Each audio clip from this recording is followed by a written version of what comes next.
Money is energy, much like everything else in existence, so it's neutral rather than a good or a bad. The way it's used is a medium in exchange for goods or services, as it's a construct agreed upon by the collective. Prior to money, the currency was perhaps livestock or food, so either way there's an exchange for something else. The lesson here is how you're sending and receiving the energy, as there's a multitude of ways it can be obtained, both through low and high vibrational acts.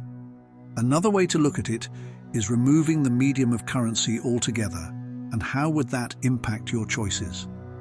If you were to give your time and energy to someone else, what are you getting in return, and vice versa?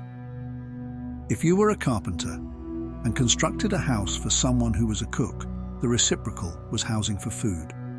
The acts of service becomes the exchange rather than currency. Money isn't necessary for exchanging services, as the option to do things out of kindness is always available. But it must be honored for all parties involved, which takes a higher level of consciousness and integrity to uphold. Money has created a perception of value to a point it may be treated as the Lord of the Rings, where whoever gets the ring becomes empowered. The one who is actually empowered is the one that isn't dependent on anything outside of the self to feel complete. Survival mechanisms can become too imbalanced, where the need to survive is drowning out consciousness, where it's influencing the decision-making. Remove the need to survive, and how would that impact your choices? If you knew you were immortal and don't need anything, how would you then perceive money? Surviving shows you want to be here, but is it at the expense of forming an attachment to this reality where you're completely forgetting that you're just passing through and leaving is inevitable? This realm is to exercise your ability to create. But is it unconscious creations, being conditioned and bound by the matrix ego-mind identity? Or are you consciously creating, understanding energy and how to manifest at will by being your authentic self? Both are manifesting, but one is materialistic and the other is spiritual.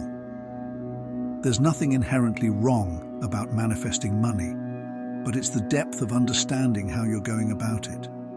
If you're too fixated on materialism, there's no depth as to why there's a desire for anything in the first place. You're simply learning and knowing more about yourself as you experience the process of creation as an infinite creator. It's like watching a movie from the opening scene, then immediately jumping to the end credits. By skipping the entire middle portion, there's no understanding of how everything developed. In the higher realms, manifesting is instant. A mere thought would make the manifestation crystallize. But in the lower realm, there's a process to take action, so you can see yourself through the act of creation. And it's through this where the depth of understanding develops. Just follow your joy and be high frequency at all times, and you will manifest from your true self. From mindset of lack, surviving, we move over to mindset of abundance, playing. Is it enjoyable trying to survive or by playing a game? This doesn't mean to stop surviving, but the mindset you're operating from. Daily survival activities doesn't have to be stressful. You can choose to treat it as a game and play with it. Your creative abilities takes precedence over your reactive mechanisms, so you always have a choice in how you respond to events rather than be reactive.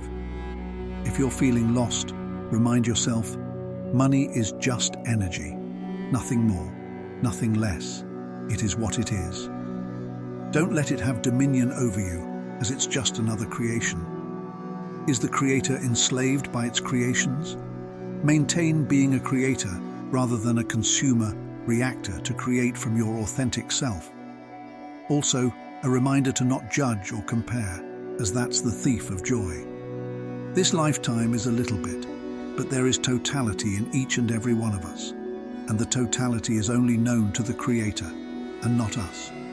Everything in this realm is designed for you to look within, to recognize what you are and why you're here.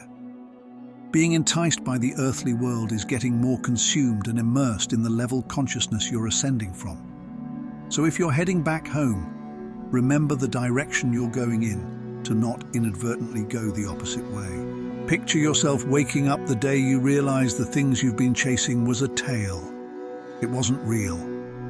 When we center ourselves around money, that's what happens. From as young as we are born, we're learning this invisible game called the monetary system. We're told it's needed for survival, security, and success. We live for it, we believe in it, we chase it, and we create our life in search for it. The truth is, though, money is just a tool. It's not the guarantee to the life you want. Imagine what you need money for. Really, is it anything other than the bills, the car, or the vacation? Perhaps that is about what you hope those things make you feel. Powered, happy, free, secured. That's the crux of it.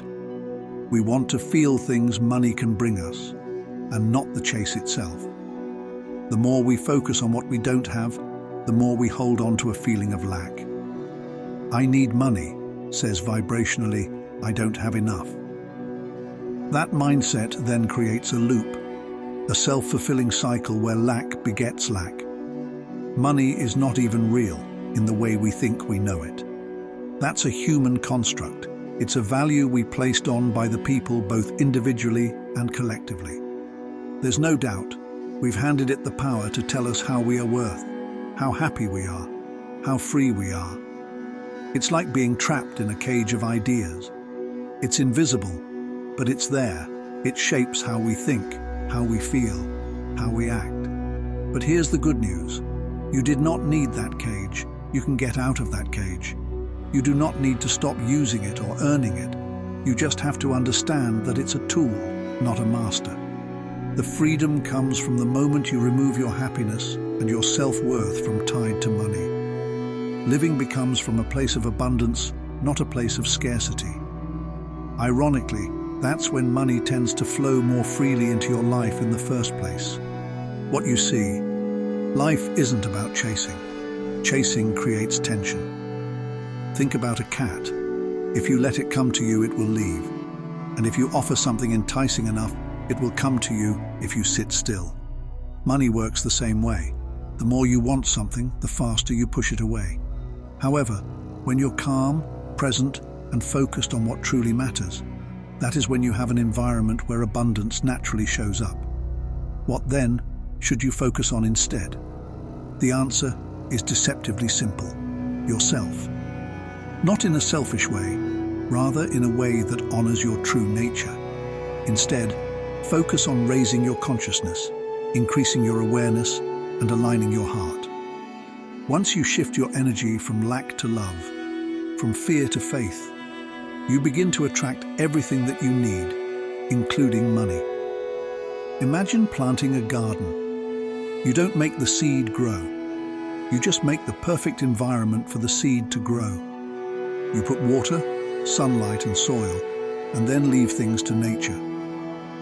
Just as when you cultivate your inner world, thoughts, feelings, and energy, like planting certain crops that need to be nurtured in good soil, external abundance arises. The successful, fulfilled people aren't chasing money. They've given up on money and are chasing excellence, passion, and purpose. Consider artists, athletes, and inventors who made a big difference. They didn't go out just to make money. They went out to be extraordinary at something they love. Their alignment with their purpose produced them the money as a byproduct. Most people who aren't making progress can't let go of a certain outcome. They believe that if they just had X amount of money, they'd be happy. Happiness isn't a destination, it's a state of being. Once you acknowledge this, you cease to postpone your joy. It is when you stop waiting for external circumstances to say that you are valid. You live fully in the present moment, and then everything flows from there. That doesn't mean you shouldn't have goals or ambitions. It's all to do with how you go about it. You don't create from a place of lack. You create from a place of fullness. For you, you do things because they light you up. They don't make you try to fill a void. When you operate from that place, you become magnetic for money, for opportunities, for people and experiences that make your life better. We've been told that money allows you to be free, but real freedom comes from distancing yourself from it. If you can stop letting money own you, you realize that you've never been owned at all. Free to do, free to be, free to choose. That freedom is priceless. Stop chasing illusions. Begin to cultivate what's real, your passions, your relationships, and inner peace. Know there will be order when you step into alignment with your true self. Accumulation is just not life. Life is about experience, growth, and sharing. You know you've been abundant all along when you live from that truth. That's when the magic happens.